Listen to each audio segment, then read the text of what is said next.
दोषविवर्जितं लक्ष्मीनारायणं वन्दे नारायणं वन्दे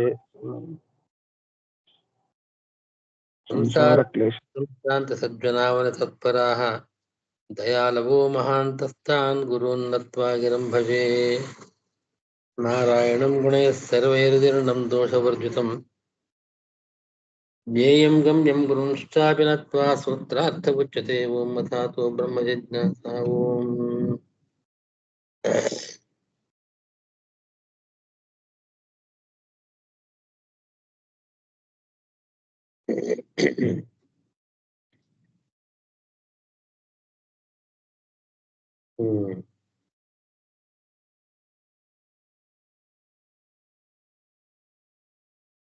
ಏಳನೇ ಅಧಿಕರಣದ ಸಂಗ್ರಹ.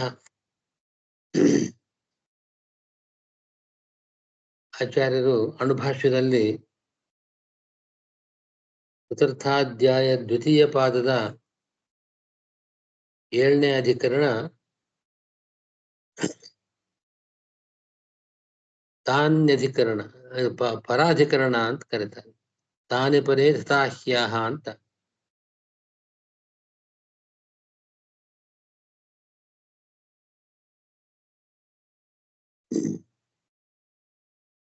ತಾನೆ ಪರೇ ತಥಾಹ್ಯಾಹ ಅಂತಂದ್ರೆ ಪರಾಧಿಕರಣ ಅಂತಲೂ ಕರೆಯುವುದುಂಟು. ಈ ಅಧಿಕರಣದಲ್ಲಿ ಎಲ್ಲ ದೇವತೆಗಳು ಕೂಡ ಭಗವಂತನಲ್ಲಿ ಸಾಕ್ಷಾತ್ ಪ್ರವೇಶ ಮಾಡೋದಿಲ್ಲ. ಆದರೆ ಈಗಾಗಲೇ ಹೇಳಿದಂತೆ ತಮಗೆ ಜನಕರಾದ ದೇವತೆಗಳಲ್ಲಿ ಪ್ರವೇಶ ಮಾಡಿ ಕೊನೆಗೆ ವಾಯುವಿನಲ್ಲಿ ಹಾಗೆ ತಮ್ಮ ಉತ್ತಮ ದೇವತೆಗಳ ಮೂಲಕವಾಗಿ ವಾಯುದೇವರಲ್ಲಿ ಪ್ರವೇಶ ಮಾಡಿ ವಾಯು ಅಲ್ಲಿ ಭಗವಂತನಲ್ಲಿ ಪ್ರವೇಶ ಮಾಡಿದಾಗ ಇವರು ಪ್ರವೇಶ ಮಾಡ್ತಾ ಇದ್ದಾರೆ. ಈ ಒಂದು ಪ್ರಮೇಯವನ್ನು ಹೇಳ್ತಕ್ಕಂತಹದ್ದು ಈ 7ನೇ ಅಧಿಕರಣ. ಓಂ ತಾನಿ ಪರೇ ತಥಾಹಿ ಆಹ ಓಂ. ಈ ತೃತೀಯಾಧ್ಯಾಯ ಚತುರ್ಥಾಧ್ಯಾಯ ದ್ವಿತೀಯ ಪಾದ 4ನೇ ಅಧ್ಯಾಯ 2ನೇ ಪಾದದ 7ನೇ ಅಧಿಕರಣ ಇದು. ಆಚಾರ್ಯರ ಭಾಷ್ಯದಲ್ಲಿ ಪ್ರಾಣದ್ವಾರೇಣ ಸರ್ವಾಣಿ ದೈವತಾನಿ ಪರಮಾತ್ಮನಿ ವಿಲೀಯಂತೆ.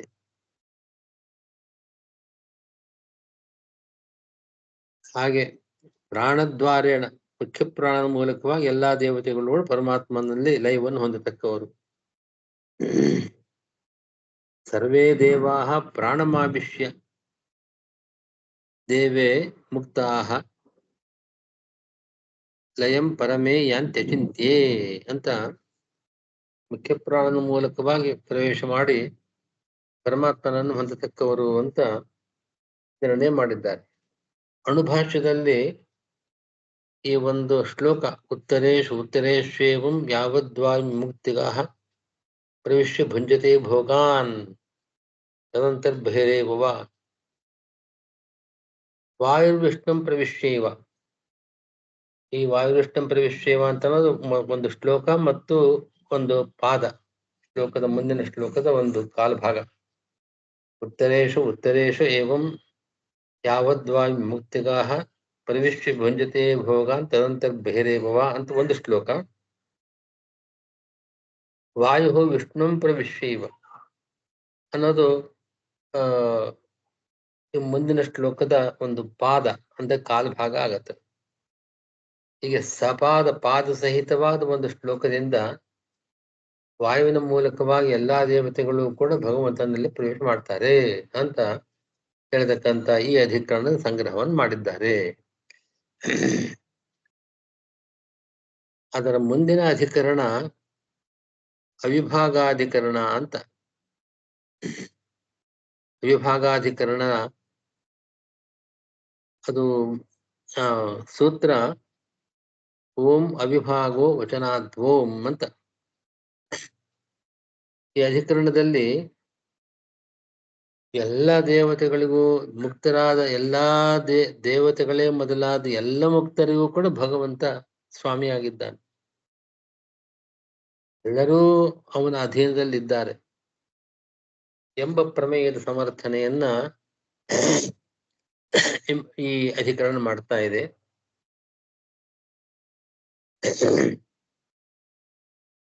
ಏತೇ ದೇವಾಃ ಏತಂ ಆತ್ಮಾನಂ ಅನಿವಿಶ್ಯ ಸತ್ಯಕಾಮಾಃ ಸತ್ಯಸಂಕಲ್ಪಾಃ ಯಥಾ ನಿಕಾಮಂ ಅಂತರ್ಭಿಃ ಪರಿಚರಂತಿ. ಎಲ್ಲ ದೇವತೆಗಳು ಕೂಡ ಈ ಪರಮಾತ್ಮನನ್ನ ಪ್ರವೇಶ ಮಾಡಿದ್ದಾರೆ. ವಾಯುದೇವರ ಮೂಲಕವಾಗಿ ಪರಮಾತ್ಮನನ್ನು ಪ್ರವೇಶ ಮಾಡಿದ್ದಾರೆ. ಹಾಗೆ ಅದನ್ನು ಹೇಳ್ತಕ್ಕಂಥ ಶ್ರುತಿ ವಾಯುವಿಷ್ಣುಂ ಪ್ರವಿಶ್ಯೈವ ಭೋಗಾನ್ ಭುಂಜತೆ ಭುಂಕ್ತೆ. ವಾಯುದೇವರು ಮೋಕ್ಷ ಮುಕ್ತಿಯನ್ನು ಪಡೆದಾಗ ಭಗವಂತನನ್ನ ಪ್ರವೇಶ ಮಾಡಿಯೇ ತಮ್ಮ ಭೋಗಗಳನ್ನ ಅನುಭವಿಸುವವರು ಅಂತ ಹೇಳಿದ್ದರಿಂದ ವಾಯುದೇವರು ಕೂಡ ಭಗವಂತನ ಅಧೀನದಲ್ಲಿದ್ದಾರೆ ಅಂತ ಸಿದ್ಧವಾಗಿದೆ.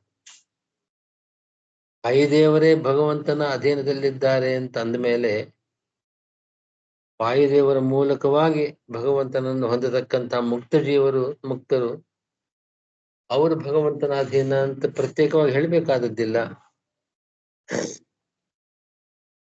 ಹಾಗೆ ಅವಿಭಾಗೋ ವಚನಾತ್ ಎಂಬ ಸೂತ್ರ ವಾಯುವಿಗೆ ಈಶಾಧೀನತ್ವವನ್ನು ಭಗವದಧೀನತ್ವವನ್ನ ಹೇಳುವ ಮೂಲಕ ಸಮಸ್ತ ಮುಕ್ತರು ಕೂಡ ಭಗವದ್ ಅಧೀನರಾಗಿದ್ದಾರೆ ಎಂಬ ಪ್ರಮೇಯವನ್ನ ಹೇಳ್ತಾ ಇದೆ, ಸಂಗ್ರಹ ಮಾಡ್ತಾ ಇದೆ. ಅದನ್ನು ಕೂಡ ಇದೆ ವಾಯುವಿಷ್ಣುಂ ಪ್ರವಿಶ್ಯೇವ ಅಂತ ಹೇಳಿದ್ದರಿಂದಲೇ ಇದು ಸಂಗ್ರಹ ಆದಂತಾಯ್ತು. ವಾಯುದೇವರು ಭಗವಂತನನ್ನ ಪ್ರವೇಶ ಮಾಡಿದ ನಂತರವೇ ಅಲ್ಲಿದ್ದೇ ಅವನ ಶರೀರದಲ್ಲಿ ಭಗವಂತ ಇದ್ದು ತಮ್ಮ ಭೋಗಗಳನ್ನ ತಮ್ಮ ಸ್ವರೂಪಾನಂದದ ಅಭಿವ್ಯಕ್ತಿಯನ್ನು ಪಡಿತಾ ಇದ್ದಾರೆ ಅಂತಂದ ಮೇಲೆ ಇತರ ಮುಕ್ತರು ಭಗವದ್ ಅಧೀನರಾಗಿದ್ದಾರೆ ಅಂತ ಹೇಳ್ಬೇಕಾದದ್ದೇನಿಲ್ಲ. ವಾಯುದೇವರೇ ಭಗವಂತನ ಅಧೀನ ಅಂತಂದ್ಮೇಲೆ ಇದನ್ನ ಕೈಮುತ್ಯ ನ್ಯಾಯ ಅಂತ ಕರೀತಾರೆ. ಕಿಮುತ ವಾಯುದೇವರೇ ಭಗವಂತ ಅಂತಂದ್ಮೇಲೆ ಮಿಕ್ಕೋ ವಿಷಯ ಏನು ಅಂತ ಆ ವಿಷಯದಿಂದ ಆ ಅಧಿಕರಣ ಸಂಗ್ರಹ ಮಾಡಿದ್ದಾಗಿದೆ. ಹೀಗೆ 8ನೇ ಅಧಿಕರಣದ ಸಂಗ್ರಹವನ್ನು ಆಯ್ತು. ಇದಾದ ಮೇಲೆ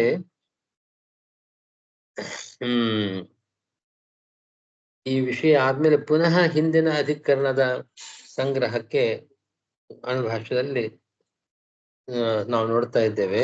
6ನೇ ಅಧಿಕರಣ ಅದು ಸಮನಾಧಿಕರಣ ಅಂತ ಅಧಿಕರಣವನ್ನ ಕರೀತಕ್ಕದ್ದು. ಈ ಅಧಿಕರಣದಲ್ಲಿ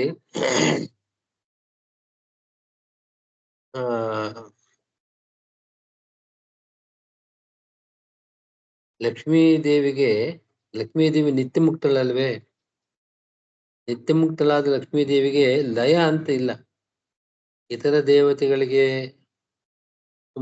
ಮೋಕ್ಷ ಅಂತಂದ್ರೆ ಅವರು ತಮ್ಮ ಪ್ರಾಕೃತ ದೇಹವನ್ನ ಕಳೆದುಕೊಳ್ತಾರ ಮೋಕ್ಷದಲ್ಲಿ. ಹಾಗೆ ನಿತ್ಯ ಮುಕ್ತಳಾದ ಲಕ್ಷ್ಮೀ ದೇವಿಗೆ ಅಂತಹ ಪ್ರಾಕೃತ ದೇಹವೂ ಇಲ್ಲ, ಲಯದ ಸಂಬಂಧ ಸರ್ವಥಾ ಇಲ್ಲ. ಆದರೆ ಭಗವಂತನಿಗೆ ಅಧೀನಳವಳು. ಅವಳು ನಿತ್ಯ ಮುಕ್ತಳಾದ್ರೂ ನಿಜ, ಆದ್ರೆ ಭಗವಂತನಿಗೆ ಅಧೀನಳಾಗಿದ್ದಾಳೆ. ಇಂತಹ ವಿಷಯವನ್ನ ಒಂದು ವಾಕ್ಯ ತೇಜಃ ಪರಸ್ಯಾಂ ದೇವತಾಯಾಮ್ ಅಂತನ ಶ್ರುತಿ ಭಗವಂತನ ಅತ್ಯಂತ ಸಾಮೀಪ್ಯ ಪಡೆದಿದ್ದಾರೆ. ಯಾವ ಇತರ ದೇವತೆಗಳು ಪಡೆಯದಿರುವ ಒಂದು ಸಾಮೀಪ್ಯವನ್ನು ಲಕ್ಷ್ಮೀದೇವಿ ಪಡೆದಿದ್ದಾಳೆ. ಅವಳಿಗೆ ಲೈವಿಲ್ಲ, ಪರಮಾತ್ಮನಿಗೆ ಅಧೀನಲಾಗಿದ್ದಾಳೆ, ಸ್ವತಂತ್ರ ಅಲ್ಲ. ಎಲ್ಲ ವಿಷಯಗಳು ಕೂಡ ಈ ಸಮನಾಧಿಕರಣದಲ್ಲಿ ನಿರೂಪಣೆ ಮಾಡಿದೆ. ಈ ಅಧಿಕರಣದ ಮೊದಲನೇ ಸೂತ್ರ ಸಮನಾಚ ಅಸೃತ್ಯುಪಕ್ರಮಾತ್ ಅಮೃತತ್ವಂಚ ಅನುಪೋಷ್ಯ ಓಂ ಅಂತ ಈ ಅಧಿಕರಣ. ಆಚಾರ್ಯರು ಭಾಷ್ಯದಲ್ಲಿ ಆಖ್ಯಾನ ಮಾಡ್ತಾ ಸಮನಾ ಅಂತ ಲಕ್ಷ್ಮೀ ದೇವಿಗೆ ಹೆಸರು. ಯಾಕೆ? ದೇಶತಃ ಕಾಲತಶ್ಚೈವ ದೇಶತಃ ಕಾಲತಶ್ಚ ವ್ಯಾಪ್ತ್ಯಾ ಸಮಃ ನ ಪರಮಪುರುಷಃ ಯಸ್ಯಾಹ ಸಾ ಸಮನಾ. ಆ ಲಕ್ಷ್ಮೀದೇವಿಗೆ ಸಮನಾ ಅಂತ ಹೆಸರು ಯಾಕೆ ಅಂತಂದ್ರೆ ಭಗವಂತ ಲಕ್ಷ್ಮೀದೇವಿಗೆ ಸಮನಾಗಿದ್ದಾನೆ. ಪರಮಪುರುಷನಾದ ಭಗವಂತ ಲಕ್ಷ್ಮೀದೇವಿಗೆ ಸಮ, ಎರಡಂಶದಲ್ಲಿ ಸಮನಾಗಿದ್ದ, ದೇಶತಃ ಮತ್ತು ಕಾಲತಃ. ಲಕ್ಷ್ಮೀದೇವಿ ಎಲ್ಲ ದೇಶ ಕಾಲಗಳಲ್ಲಿ ವ್ಯಾಪ್ತಳಾಗಿದ್ದಾಳೆ. ಜೀವರಂತೆ ಅಣು ಅಲ್ಲ. ಸರ್ವದೇಶ ಕಾಲದಲ್ಲಿ ವ್ಯಾಪ್ತನಾಗಿ ಭಗವಂತನು ಹಾಗೆ. ದೇಶತಃ ಕಾಲತಶ್ಚ ವ್ಯಾಪ್ತ್ಯ ಸಮಃ. ಯಾರು? ನಾ ಅಂತ ದೀರ್ಘ, ನ ಅಂತ ಹ್ರಸ್ವ, ಸಮನಾ ಅಂತ ಹೇಳ್ತೀವಲ್ಲ. ನಾ ಅಂತಂದ್ರೆ ಪರಮಪುರುಷ. ಅದು ಪರಮಪುರುಷ ಅನ್ನುವ ಪುರುಷ ಸಾಮಾನ್ಯವಾಗಿ ನಾ ಅಂತಂದ್ರೆ ನರ ಪುರುಷ ಅಂತ ಅರ್ಥ ಇದೆ. ಅದೇ ಸಂದರ್ಭಾನುಗುಣವಾಗಿ ಇಲ್ಲಿ ಪರಮಪುರುಷ ಅಂತ ತಗೊಳ್ಬೇಕು.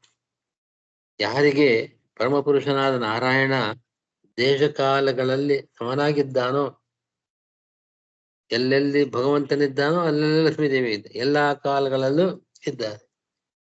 ಹೀಗೆ ಗುಣತಃ ಸಮನ ಅಲ್ಲ, ಲಕ್ಷ್ಮೀದೇವಿಗಿಂತ ಅನಂತ ಗುಣಗಳಿಂದ ಅಧಿಕನಾಗಿದ್ದಾನೆ ಭಗವಂತ. ಆದ ಕಾರಣ ಕೇವಲ ದೇಶಕಾಲಗಳಿಂದ ಸಮನಾಗಿರುವ ಕಾರಣ ಭಗವಂತನಿಂದ ಇಂಥ ಒಂದು ಸಾಮ್ಯವನ್ನು ಪಡೆದಿರುವ ಕಾರಣ ಲಕ್ಷ್ಮೀದೇವಿಗೆ ಸಮನಾ ಅಂತ ಈ ಸೂತ್ರದ ಮೊದಲನೇ ಪದ. ಆ ದೇಶಕಾಲಗಳಿಂದ ಸಾಮ್ಯ ಭಗವಂತನಿಗೂ ಲಕ್ಷ್ಮೀದೇವಿಗೂ ಸಮಾನತೆ ಇದೆ ಅಂತ ವಿಷಯವನ್ನು ಹೇಳುತ್ತೆ. ಅನಂತರ ಸಮನಾಚ ಅಸತ್ಯುಪಕ್ರಮಾತ್ ಅಮೃತತ್ವಂಚ ಅನುಪೋಷ್ಯ ಅಂತ ಮುಂದಿನ ಭಾಗ. ಸಂಸಾರ ಅಂತಿಲ್ಲ ಲಕ್ಷ್ಮೀದೇವಿಗೆ, ಸಂಸಾರವಿಲ್ಲ.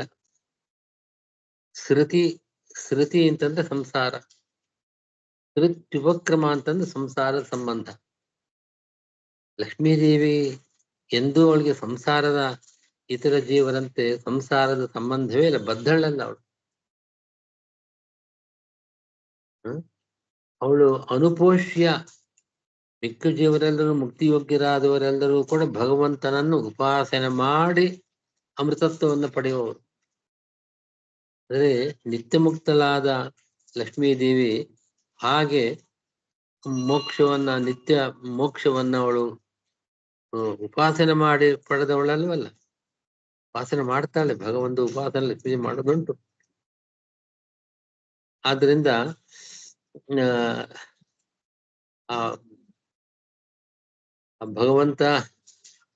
ಭಗವಂತನ ಅದರಲ್ಲಿ ಆಚಾರ್ಯರು ಒಂದು ಪ್ರಮಾಣ ಕೊಡ್ತಾರೆ. ದೌವಾವ ಸೃತ್ಯನುಪಕ್ರಮವು. ಸಂಸಾರದ ಇಲ್ಲದೆ ಇದ್ದವರು ಇಬ್ಬರು. ಯಾರು? ಪ್ರಕೃತಿಶ್ಚ ಪರಮಶ್ಚ. ಪ್ರಕೃತಿ ಮತ್ತು ಪ್ರಕೃತಿಯಲ್ಲಿ ಲಕ್ಷ್ಮೀದೇವಿ. ಜಡ ಪ್ರಕೃತಿಗೆ ಅಭಿಮಾನಿಯಾದ ಚಿತ್ ಪ್ರಕೃತಿ, ಚೇತನ ಪ್ರಕೃತಿ ಅಂತ ಲಕ್ಷ್ಮೀದೇವಿ ಹೇಳ್ತಾರೆ. ಮತ್ತು ಪರಮಾತ್ಮ. ದೌ ಏತೌ ನಿತ್ಯ ಮುಕ್ತವು. ಇವರಿಬ್ಬರು ನಿತ್ಯ ಮುಕ್ತರು. ನಿತ್ಯೌಚ ಸರ್ವಗತವು. ನಿತ್ಯರಾಗಿದ್ದಾರೆ, ಎಲ್ಲಾ ಕಾಲದಲ್ಲೂ ಸರ್ವವ್ಯಾಪ್ತರಾಗಿದ್ದಾರೆ, ಸರ್ವ ದೇಶದಲ್ಲಿ ವ್ಯಾಪ್ತಿಯನ್ನು ಪಡೆದಿದ್ದಾರೆ. ನಿತ್ಯರಾಗಿದ್ದಾರೆ ಅಂತಂದ್ರೆ ಕಾಲತಃ ವ್ಯಾಪ್ತಿಯನ್ನು ಪಡೆದವರು, ಸರ್ವಗತರಾದವರು. ಏತೋ ಜ್ಞಾತ್ವ ವಿಮುಚ್ಯತೆ. ಇವರಿಬ್ಬರನ್ನ ಭಗವಂತನ ಮತ್ತು ಲಕ್ಷ್ಮೀದೇವಿಯನ್ನು ತಿಳಿದವರು ಮೋಕ್ಷವನ್ನು ಹೊಂದ್ತಾರೆ ಅಂತ ಹೀಗೆ ಹೇಳಿ, ಸಾಮ್ಯ ಇಲ್ಲ, ಪೂರ್ಣ ಸಾಮ್ಯ ಇಲ್ಲ. ಏನ ದೇಶಕಾಲಗಳಿಂದ ಮಾತ್ರ ಸಾಮ್ಯ.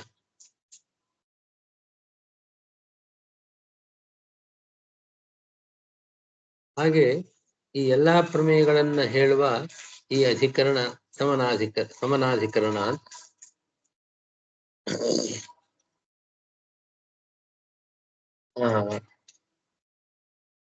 ಇಲ್ಲಿ ಮಿಕ್ಕ ದೇವತೆಗಳು ಚತುರ್ಮುಖನಲ್ಲಿ ಲಯವನ್ನು ಹೊಂದತಕ್ಕವರು,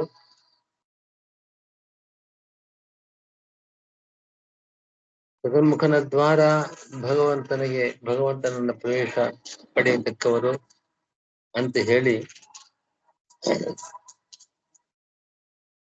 ಆ ಲಕ್ಷ್ಮೀ ದೇವಿಗೆ ಲೈವಿಲ್ಲ. ಯಾಕೆಂತಂದ್ರೆ ವಾಯುದೇವರವರೆಗೆ ಮೋಕ್ಷವನ್ನು ಹೊಂದತಕ್ಕವರು, ವಾಯುದೇವರನ್ನು ಪ್ರವೇಶ ಮಾಡಿ ಮೋಕ್ಷ ಹೊಂದತಕ್ಕವರು ಅಂತ ಹೇಳಿದಾಗ, ಶ್ರೀದೇವಿಗೆ ಆ ರೀತಿ ಹೇಳದೇ ಇದ್ದದ್ದರಿಂದ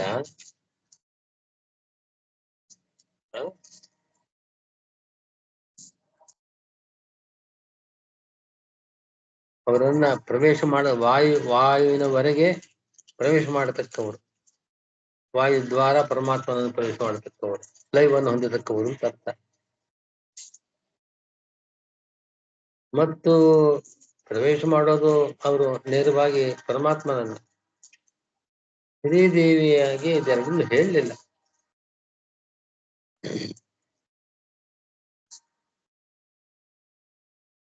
ಆದ ಕಾರಣ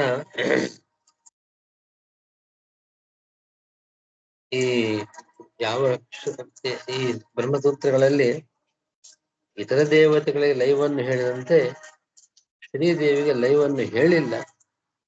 ಪರಮಾತ್ಮನಿಗೆ ಅಧೀನಳು ಅಂತ ವಿಷಯ ಬಂದಿದೆ.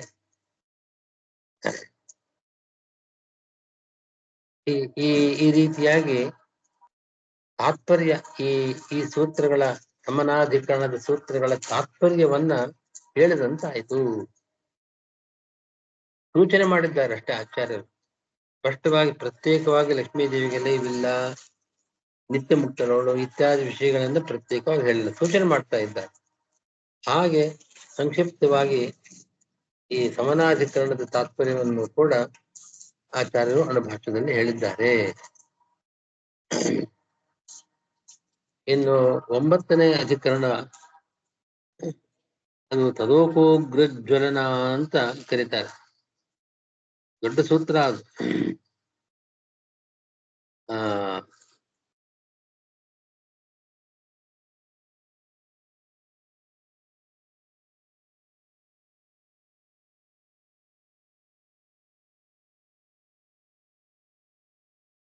ಮತ್ತನೇ ಅಧಿಕರಣ ತದೋಕೋಗ್ರಜ್ವಲನಂ ತತ್ಪ್ರಕಾಶಿತದ್ವಾರೋ ವಿದ್ಯಾಸಾಮರ್ಥ್ಯಾತ್ ತತ್ಶೇಷಗತ್ಯನುಸ್ಮೃತಿ ಯೋಗಾಚ್ಚ ಅರ್ಧಾನುಗೃಹೀತ ಶತಾಧಿಕಯ ಅಂತ ಇದು ಒಂದು ಸೂತ್ರ ಇದೆ.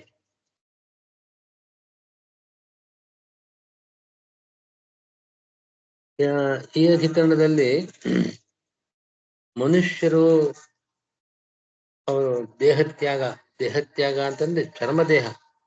ಈಗ ನಾವು ಯಾವ ದೇಹತ್ಯಾಗ ಮರಣ ಆಗ್ತಾ ಇರುತ್ತಲ್ಲ, ಅದಲ್ಲ, ಆ ಚರ್ಮ ದೇಹತ್ಯಾಗ ಅದನ್ನ ಹೇಳ್ತಕ್ಕಂಥ ಅಧಿಕರಣ.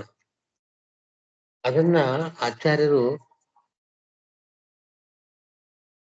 ಉತ್ಕ್ರಮ್ಯಮಾನುಷ ಮುಕ್ತಿಂ ಯಾಂತಿ ಅಂತನ್ನೋ ಭಾಗದಿಂದ ಸಂಗ್ರಹ ಮಾಡಿದ್ದಾರೆ.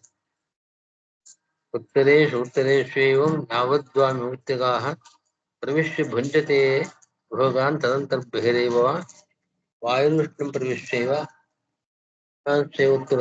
ಉತ್ಕ್ರಮ್ಯಮಾನುಷ ಮುಕ್ತಿಂ ಅಂತ ಅಲ್ಲಿ ಬರುತ್ತದೆ. ಉತ್ಕ್ರಮ್ಯಮಾನುಷ ಮುಕ್ತಿಂ ಯಾಂತಿ, ಉತ್ಕ್ರಮ್ಯಮಾನುಷಾಃ ಮುಕ್ತಿಂ ಯಾಂತಿ ಅಂತ ಅನುಭಾಷ್ಯದ ವಾಕ್ಯವನ್ನು ಇಟ್ಕೊಳ್ಬೇಕು. ಭಗವಂತನ ಅಪರೋಕ್ಷ ಜ್ಞಾನವನ್ನು ಪಡೆದ ಮನುಷ್ಯರು ಬ್ರಹ್ಮನಾಡಿ ಅಂತ ಮಧ್ಯನಾಡಿ, ಸುಷುಮ್ನಾ ನಾಡಿ, ಪಿಡ ಪಿಂಗಳ ಅಂತ ಎಡಬಲಗಳಲ್ಲಿ ಇರತಕ್ಕಂತಹ ನಾಡಿಗಳು,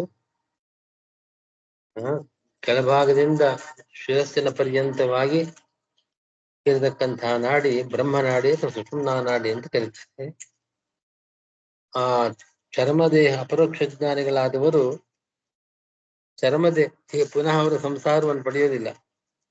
ಆ ರೀತಿಯ ದೇಹ ತ್ಯಾಗ ಮಾಡಬೇಕಾದ್ರೆ ಆ ಬ್ರಹ್ಮನಾಡಿಯಿಂದ ಹೊರಟು ಶಿರಸ್ಸನ್ನು ಭೇದಿಸಿಕೊಂಡು ಅವರು ಪ್ರಾಣತ್ಯಾಗವನ್ನು ಮಾಡ್ತಾ ಇದ್ದಾರೆ ಅಂತನೋ ಆ ದೇಹತ್ಯಾಗದ ಪ್ರಕಾರವನ್ನ ಅಲ್ಲಿ ಈ ಅಧಿಕರಣದಲ್ಲಿ ಹೇಳಿದ್ದಾರೆ. ಉತ್ಕ್ರಮ್ಯ ಮನುಷ್ಯರು ಉತ್ಕ್ರಮಣ ಪಡಿತಾರೆ ಅಂತ ಅಷ್ಟೇ ಹೇಳಲಿಲ್ಲ, ಉತ್ಕ್ರಮಣ ಮಾಡಿ ಮುಕ್ತಿಯನ್ನು ಪಡಿತಾರೆ ಅಂತ ಹೇಳಿ. ಉತ್ಕ್ರಮ್ಯ ಮಾನುಷ ಮುಕ್ತಿಂ ಅಂತ ಹೀಗೆ ವಾಕ್ಯ ಇರೋದು ಅಣುಭಾಷ್ಯದಲ್ಲಿ. ಅದರಿಂದ ಬೇರೆ ಸಂದರ್ಭಗಳಲ್ಲಿ ಅದನ್ನ ಉತ್ಕ್ರಮಣ ಅಂತ ಕರಿಬಾರದು. ಮುಕ್ತಿ ಮೋಕ್ಷವನ್ನು ಹೊಂದುವವರು ಏನು ದೇಹತ್ಯಾಗ ಮಾಡ್ತಾ ಇದ್ದಾರೆ ಪುನಃ ಇಂಥ ಮಾನುಷ ದೇಹವನ್ನು ಪಡೆಯೋದಿಲ್ಲ ಅವರು. ಅದು ಉತ್ಕ್ರಮಣ. ಇಲ್ಲಿ ಉತ್ಕ್ರಮಣ ಶಬ್ದಕ್ಕೆ ಅಂತಹ ಉತ್ಕ್ರಮಣ ಅಂತಾರೆ. ಒಂದು ಉಪನಿಷತ್ ವಾಕ್ಯ ಇದೆ, ತಯೋರ್ಧ್ವಮಾಯನ್ ಅಮೃತತ್ವಮೇತಿ ವಿಶ್ವಗನ್ಯ ಉತ್ಕ್ರಮಣೆ ಭವಂತಿ ಅಂತ ಸ್ಥಿತಿಯಲ್ಲಿ ಅದನ್ನೇ ಹೇಳ್ತಾರೆ. ಅದೇ ಸುಷುಮ್ನಾ ನಾಡಿಯಿಂದ ಮೇಲ್ಭಾಗಕ್ಕೆ ಊರ್ಧ್ವಮುಖವಾಗಿ ಹೊರಟು ಅಮೃತತ್ವವನ್ನು ಪಡೆಯತಕ್ಕವರು ಅಂತ ಹಾಗೆ ಶ್ರುತಿ ಹೇಳ್ತಾ ಇದೆ.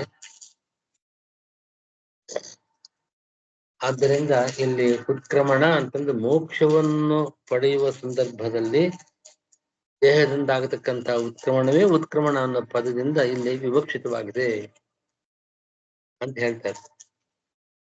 ಇಲ್ಲಿ ಉತ್ಕ್ರಮ್ಯ ಮಾನುಷಾಹ ಅಂತ ಹೇಳಿದ್ದುಂಟು.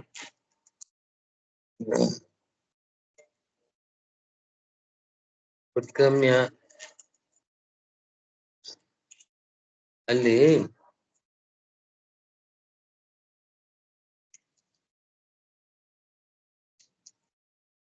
ದೇವತೆಗಳಿಗೂ ಕೆಲವು ಸಂದರ್ಭದಲ್ಲಿ ಅವರು ಯಾವುದಾದೊಂದು ಕಾರಣದಿಂದ ಮನುಷ್ಯರಾಗಿ ಅವತಾರ ಮಾಡಿದಾಗ ಅವರಿಗೆ ಹಾಗೆ ಉತ್ಕ್ರಮಣ ಇರೋದುಂಟು.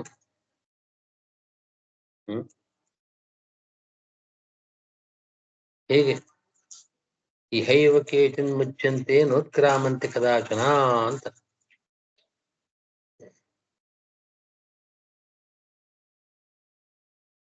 ಹೀಗೆ ಮನುಷ್ಯರು ಮಾತ್ರ ಅಂತ ಪ್ರಾಯಶಃ ಮನುಷ್ಯರಿಗೆ ಭಕ್ತಿಯಾಗಬೇಕಾದ್ರೆ ಮನುಷ್ಯರೇ ಈ ರೀತಿ ದೇಹತ್ಯಾಗ ಮಾಡತಕ್ಕವರು ಪ್ರಾಯಶಃ. ಹಾಗೆ ಕೆಲವು ಸಮಯ ದೇವತೆಗಳು ಮನುಷ್ಯರಾಗಿ ಅವತಾರ ಮಾಡಿದ ಸಂದರ್ಭದಲ್ಲಿ ಅವರಿಗೂ ಈ ರೀತಿಯಾಗಿ ಉತ್ಕ್ರಮಣವಾಗಿ ಮೋಕ್ಷವನ್ನು ಪಡೆಯತಕ್ಕವರು ಅಂತ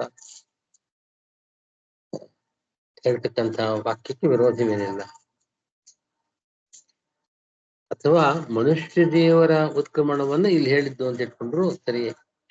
ಮನುಷ್ಯ ಜೀವರಿಗೆ ಉತ್ಕ್ರಮಣ ಆಗತಕ್ಕಂತಹ ಕ್ರಮ ಹೀಗೆಯೇ ಅಂತ ತಿಳಿಯತಕ್ಕದ್ದು.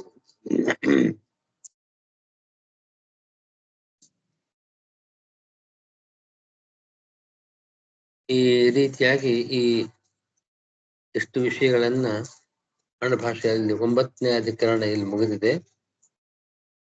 ಇನ್ನೊಂದು ಸ್ವಲ್ಪ ವಿಷಯ ಇದೆ, ಅದು ಮುಂದಿನ ಭಾಗದಲ್ಲಿ ಹೇಳ್ತೇನೆ. ಆದರೆ ಇನ್ನೊಂದ್ಸರ್ತಿ ಒಂದು ದಿವಸದಲ್ಲಿ ಅಥವಾ 2 ದಿವಸಗಳಲ್ಲಿ ಈ ಪಾದವು ಮುಗಿಯುತ್ತೆ, ದ್ವಿತೀಯ ಪಾದ ಮುಗಿಯುತ್ತೆ. ಅದು ನಾಳೆಯಿಂದ ನನಗೆ ನಮ್ಮ ಪರೀಕ್ಷಾ ಇದೆಲ್ಲ ಪ್ರಾರಂಭ ಆಗೋದ್ರಿಂದ ಈ ಮಂಗಳ ಮುಗಿದ್ಮೇಲೆ 10ನೇ ತಾರೀಕಿನ ಅನಂತರ ಪಾಠ ಆಗತ್ತೆ. ಅಲ್ಲಿವರೆಗೂ ಪಾಠ ಇರೋದಿಲ್ಲ.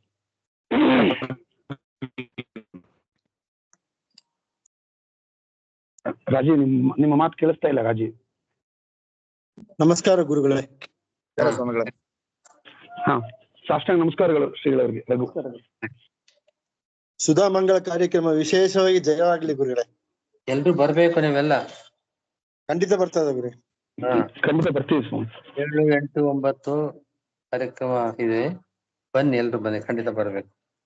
ಖಂಡಿತ ಬರ್ತದೆ.